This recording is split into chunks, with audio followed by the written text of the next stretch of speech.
बजरंगी तेरी पूजा से हर काम होता है, दर पर तेरे आते ही दूर अज्ञान होता है। राम जी के चरणों में ध्यान होता है, इनके दर्शन से बिगड़ा हर काम होता है। नमस्कार दोस्तों, स्वागत है आपका अपने चैनल ज्योति ज्योत में। भगवान हनुमान जी की कृपा से आप सभी मंगलमय होंगे, स्वस्थ होंगे। श्रोताओं, इसी मंगल कामना के साथ आज की वीडियो हम आरंभ करते हैं। अंग्रेजी कैलेंडर के अनुसार सप्ताह की शुरुआत रविवार से मानी जाती है। इस लिहाज से मंगलवार सप्ताह का तीसरा दिन है। मंगलवार यानी मंगल का दिन। अब मंगल ग्रह भी है, जिन्हें पौराणिक कथाओं के अनुसार पृथ्वी का पुत्र अर्थात भूम भी कहा जाता है। साथ ही भगवान हनुमान जी को भी मंगल कहा जाता है। मंगल का अर्थ कुशल, शुभ और कल्याण से भी माना गया है। हिंदू तो किसी कार्य के आरंभ के लिए इस दिन को पवित्र और शुभ भी मानते हैं। इस दिन श्री राम भक्त पवन पुत्र श्री बजरंग बली हनुमान जी की पूजा की जाती है और व्रत रखा जाता है। हनुमान जी को संकट मोचन भी कहा जाता है। इसीलिए ऐसा माना जाता है कि मंगलवार का व्रत रखने वाले जातक को कभी भी किसी प्रकार का कोई दुख नहीं देखना पड़ता। उनके सभी कार्य मंगलमय तरीके से होते हैं। ऐसी भी मान्यता है कि मंगलवार को हनुमान जी की पूजा उपासना करने से सभी प्रकार के संकट दूर हो, उनके सभी बिगड़े काम बनते हैं। भारत में हनुमान जी को अजय माना जाता है। हनुमान जी अष्ट चिरंजीवियों में से एक है। कलयुग में हनुमान जी ये एकमात्र ऐसे देवता हैं जो अपने भक्तों पर शीघ्र कृपा करके उनके कष्टों का निवारण करते हैं। मंगलवार भगवान हनुमान का दिन है। इस दिन व्रत रखने का अपना एक अलग ही महत्व है। सर्व सुख, रक्त विकार, राज्य सम्मान और पुत्र की प्राप्ति के लिए मंगलवार का व्रत उत्तम है। इस व्रत में गेहूं और गुड़ का ही भोजन करना चाहिए। भोजन दिन रात में एक बार ही ग्रहण करना ठीक है। व्रत 21 सप्ताह तक करें। मंगलवार के व्रत से मनुष्य के समस्त दोष नष्ट हो जाते हैं। व्रत के पूजन के समय लाल पुष्पों को चढ़ाना अच्छा माना जाता है और लाल वस्त्र धारण करके ही पूजा करें।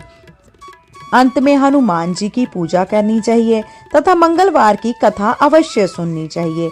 मान्यता है कि स्त्री और कन्याओं के लिए यह व्रत विशेष लाभप्रद होता है।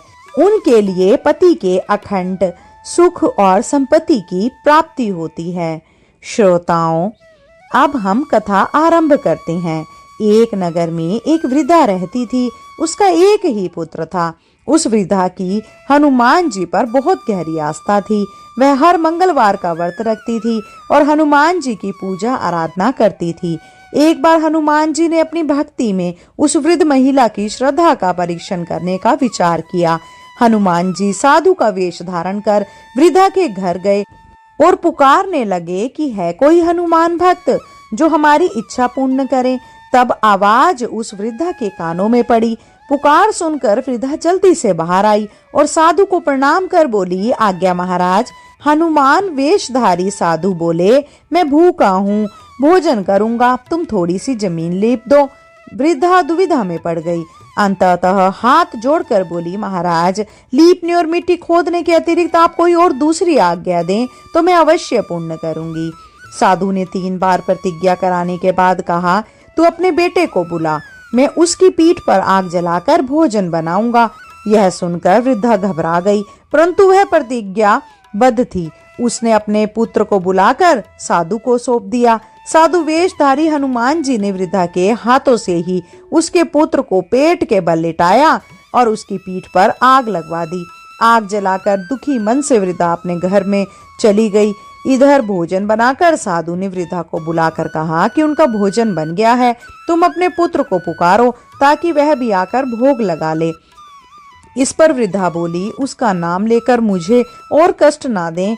लेकिन जब साधु महाराज नहीं माने तो वृद्धा ने अपने पुत्र को आवाज लगाई। वह अपनी माँ के पास आ गया और अपने पुत्र को जीवित देखकर वृद्धा को बहुत आश्चर्य हुआ। वह साधु के चरणों में गिर पड़ी। तब हनुमान जी अपने वास्तविक रूप में प्रकट हुए और वृद्धा को भक्ति का आशीर्वाद दिया। तो प्रेम से बोलिए शंकर भगवान की जय हो, बजरंग बली की जय हो। आइए अब सुनते हैं मंगलवार व्रत की पौराणिक कथा।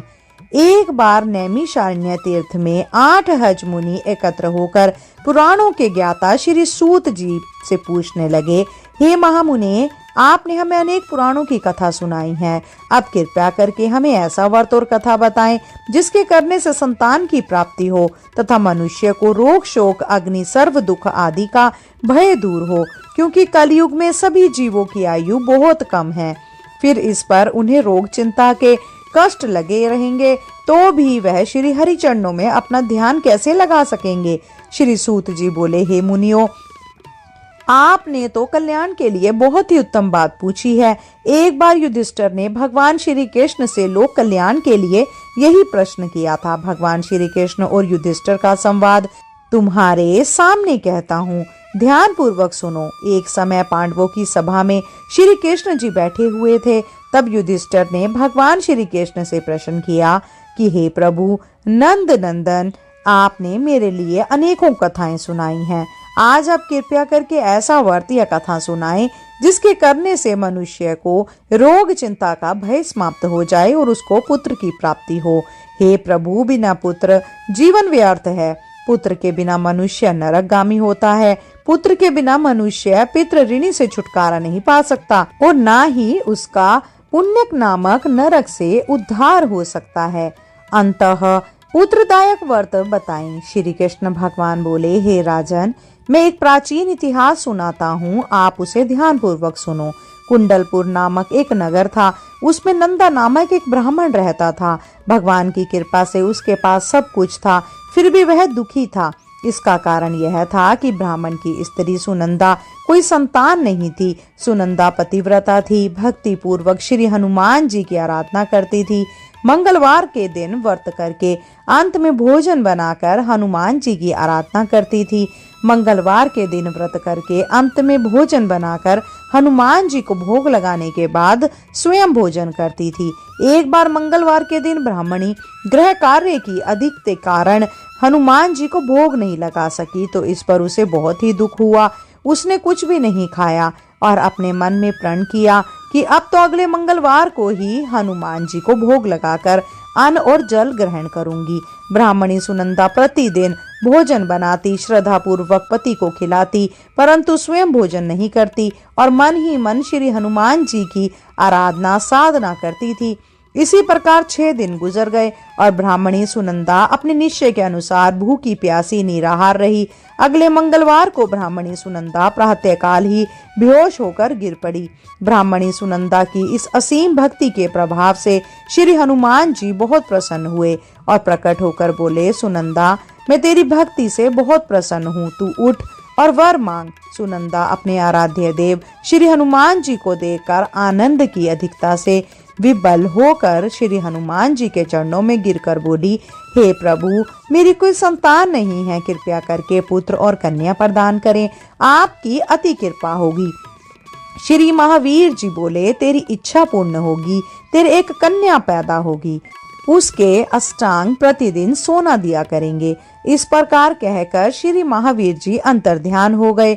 ब्राह्मणी सुनंदा बहुत हर्षित हुई और समाचार अपने पति से कहा। ब्राह्मण देव कन्या का वरदान सुनकर कुछ दुखी हुए, परंतु सोना मिलने की बात सुनी तो बहुत प्रसन्न हुए। उन्होंने विचार किया कि ऐसी कन्या के साथ मेरी निर्धनता भी समाप्त हो जाएगी। श्री हनुमान जी की कृपा से वह ब्राह्मणी गर्भवती हुई और 10वें महीने में उसे बहुत ही सुंदर पुत्री प्राप्त हुई। यह बच्ची अपने पिता के घर में ठीक उसी तरह से बढ़ने लगी जिस प्रकार शुक्ल पक्ष का चंद्रमा बढ़ता है। 10वें दिन ब्राह्मण ने उस बालिका का नामकरण संस्कार कराया। उसके कुल पुरोहित ने उस बालिका का नाम रत्नावली रखा, क्योंकि यह कन्या सोना प्रदान करती थी। इस कन्या ने पूर्व जन्म में बड़े ही विधान से मंगलदेव का व्रत किया था। रत्नावली का अष्टांग बहुत सा सोना देता था। उस सोने से नंदा ब्राह्मण बहुत ही धनवान हो गया। अब ब्राह्मणी सुनंदा भी बहुत अभिमान करने लगी थी। समय बीतता रहा। अब रत्नावली 10 वर्ष की हो चुकी थी। एक दिन जब नंदा ब्राह्मण प्रसन्न चित था, तब सुगंधा ने अपने पति से कहा कि मेरी पुत्री रत्नावली विवाह के योग्य हो गई है, इसीलिए आप कोई सुंदर और योग्य वर देखकर विवाह कर दें। यह सुनकर ब्राह्मण बोला, अभी तो रत्नावली बहुत छोटी है। तब ब्राह्मणी बोली, शास्त्रों की आज्ञा है कि कन्या 8वें वर्ष में गौरी, 9 वर्ष में रोहिणी, 10वें वर्ष में कन्या, इसके पश्चात रजास्वल में हो जाती है। गौरी के दान से पाताल लोक की प्राप्ति होती है, रोहिणी के दान से वैकुंठ की प्राप्ति होती है, कन्या के दान से इंद्रलोक में सुखों की प्राप्ति होती है। अगर हे पति देव रजस्वला का दान किया जाता है तो नरक की प्राप्ति होती है। इस प्रकार ब्राह्मण बोला, अभी तो रत्नावली मात्र 10 वर्ष की ही है, तो मैंने तो 16 साल की कन्याओं का विवाह कराए हैं, अभी जल्दी ही क्या है। तब ब्राह्मणी सुनंदा बोली, आपको तो लोभ अधिक हो गया है, लगता है अगर 11वें वर्ष में विवाह नहीं होता तो उसमें मासिक धर्म के रक्त का पिता और बड़े भाई को पान कराना पड़ता है। शास्त्रों में कहा गया है कि माता पिता और बड़ा भाई रजस्वला कन्या को देखते हैं तो वह अवश्य ही नरकगामी होते हैं। तब ब्राह्मण बोला, अच्छी बात है, कल मैं अवश्य ही योग्य वर्ग की तलाश में अपना दूत भेजूंगा। दूसरे दिन ब्राह्मण ने अपने दूत को बुलाया और आज्ञा दी कि जैसी सुंदर मेरी कन्या है वैसा ही सुंदर वर उसके लिए तलाश करो। दूत अपने स्वामी की आज्ञा पाकर निकल पड़ा।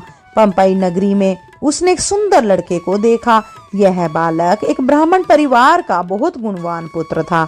इसका नाम सोमेश्वर था। दूत ने सुंदर और गुणवान ब्राह्मण पुत्र के बारे में अपने स्वामी को पूर्ण विवरण दिया। ब्राह्मण नंदा को भी सोमेश्वर अच्छा लगा और फिर एक शुभ मुहूर्त में विधि पूर्वक कन्यादान करके ब्राह्मण संतुष्ट हुए। परंतु ब्राह्मण के मन में तो लोभ समाया हुआ था। उसने कन्यादान तो कर दिया था पर वह बहुत ही खिन्न था। उसने विचार किया कि रत्नावली तो अब चली जाएगी और मुझे इससे जो सोना मिलता था वह अब नहीं मिलेगा। मेरे पास जो धन था कुछ तो इसके विवाह में खर्च हो गया और जो शेष बचा है वह भी कुछ दिनों में समाप्त हो जाएगा।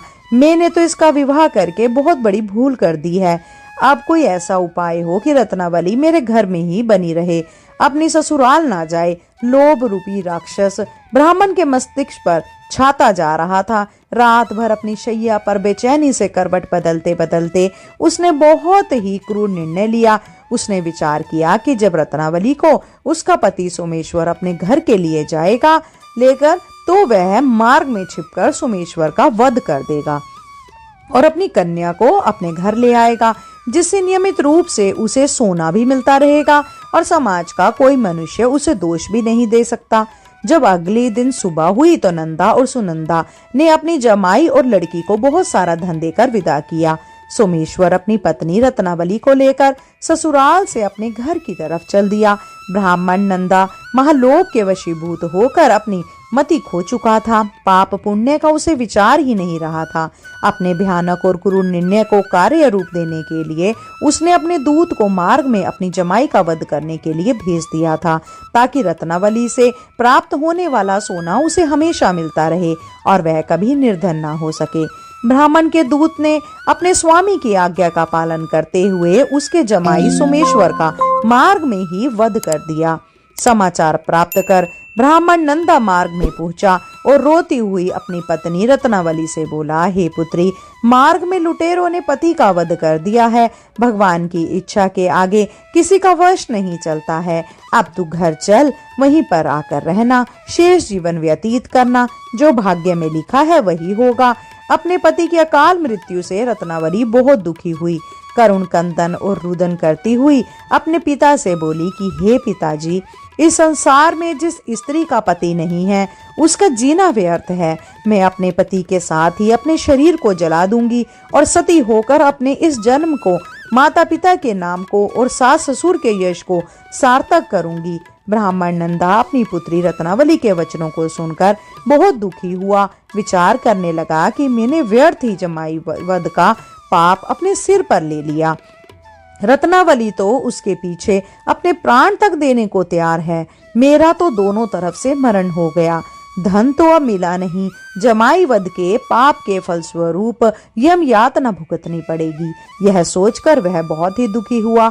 सोमेश्वर की चिता बनाई गई रत्नावली सती होने की इच्छा से अपने पति का सिर अपनी गोद में रखकर चिता में बैठ गई। जैसे ही सोमेश्वर की चिता को अग्नि दिखाई गई, वैसे ही प्रसन्न होकर मंगलदेव वहां प्रकट हुए और बोले, हे रत्नावली, मैं तेरी पति भक्ति से बहुत प्रसन्न हूँ, तू वर मांग। तब रत्नावली ने अपने पति का जीवन दान मांगा।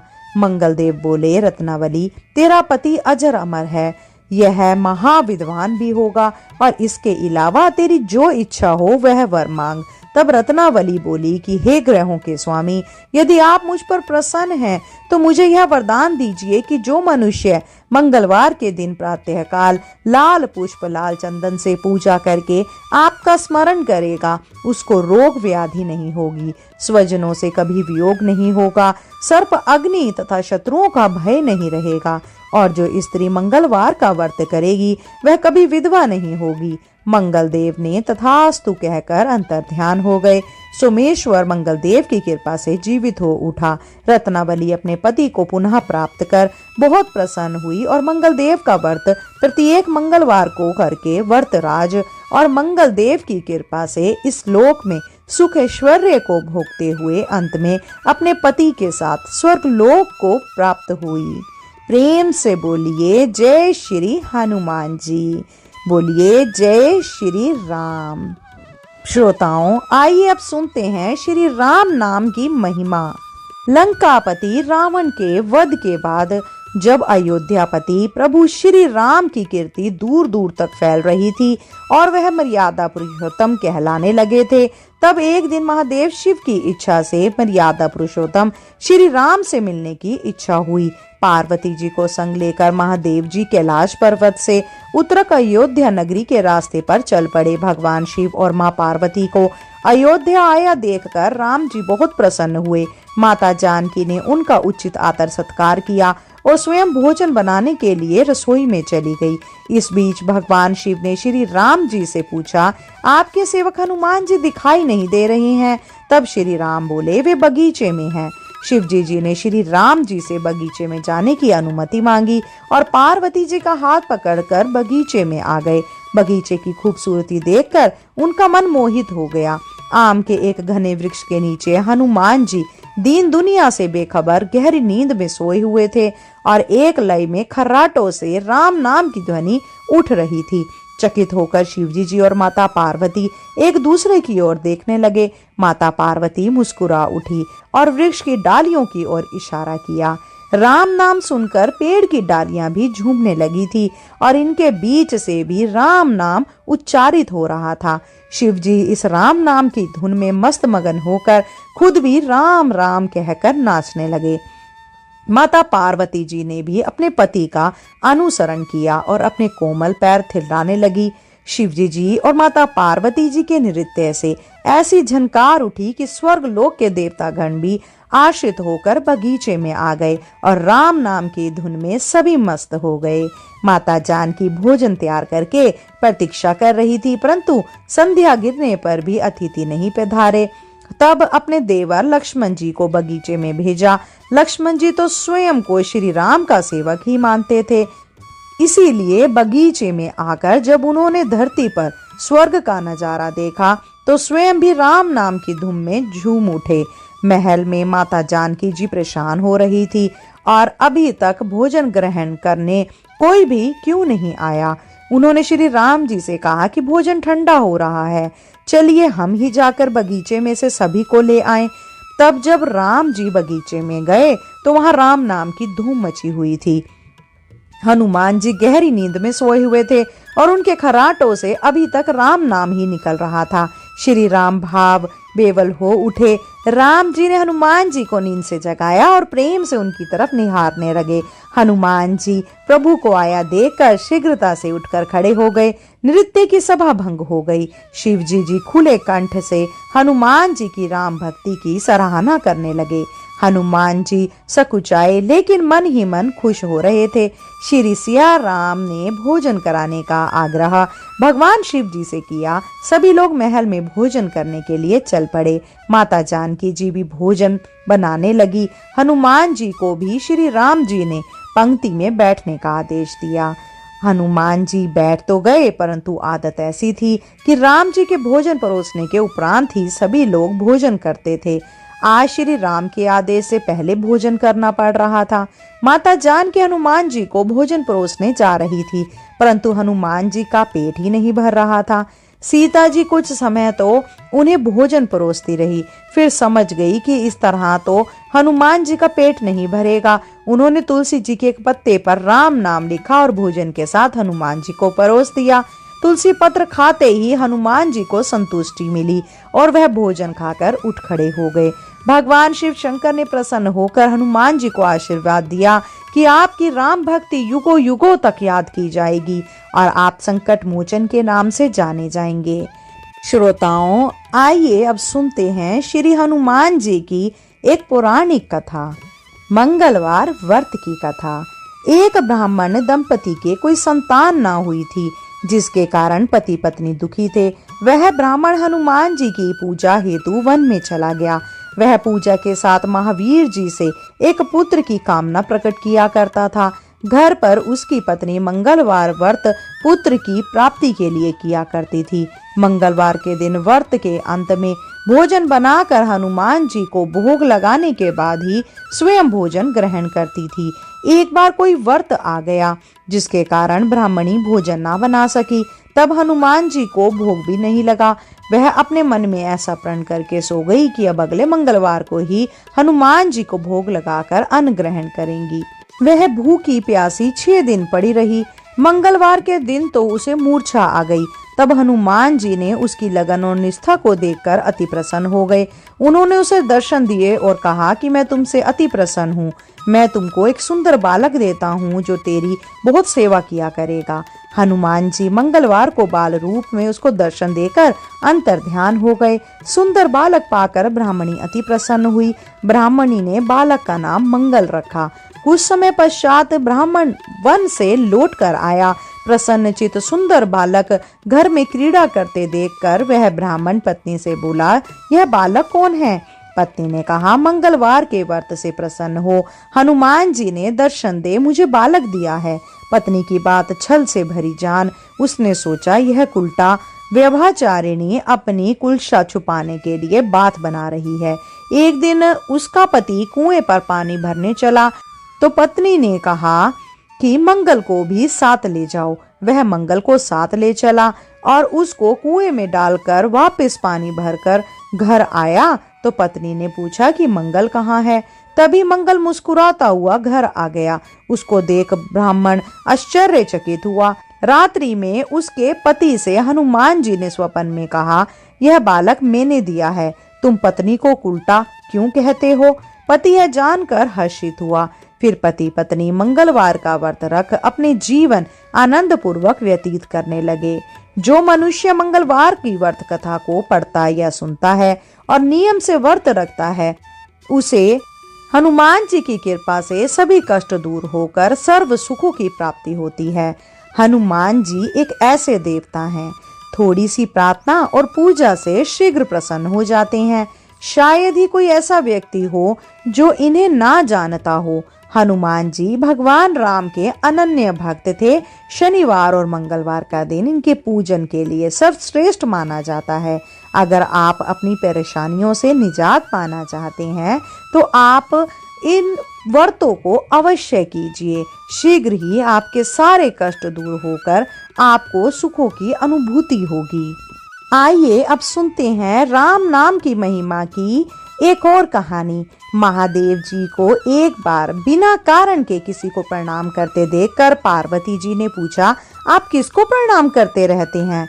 जब शिवजी जी ने अपनी धर्म पत्नी पार्वती जी से कहा कि हे देवी, जो व्यक्ति एक बार राम कहता है उसे 3 बार प्रणाम करता हूँ, पार्वती जी ने एक बार शिव से पूछा, आप शमशान में क्यों जाते हैं और यह चिता की भस्म शरीर पर क्यों लगाते हैं? उसी समय शिव जी पार्वती जी को शमशान ले गए। वहां एक शव अंतिम संस्कार के लिए लाया गया। लोग राम नाम सत्य है कहते हुए शव को ले जा रहे थे। शिव जी ने कहा कि देखो पार्वती, इस शमशान की ओर जब लोग आते हैं तो राम नाम का स्मरण करते हुए आते हैं और इस शव के नियमित से कई लोगों के मुख से मेरा अति प्रिय दिव्य राम नाम निकलता है। उसी को सुनने मैं शमशान में आता हूँ और इतने लोगों के मुख से राम नाम का जप करने में निमित्त बनने वाले इस शव का मैं सम्मान करता हूँ, प्रणाम करता हूँ और अग्नि में जलने के बाद उसकी भस्म को अपने शरीर पर लगा लेता हूँ।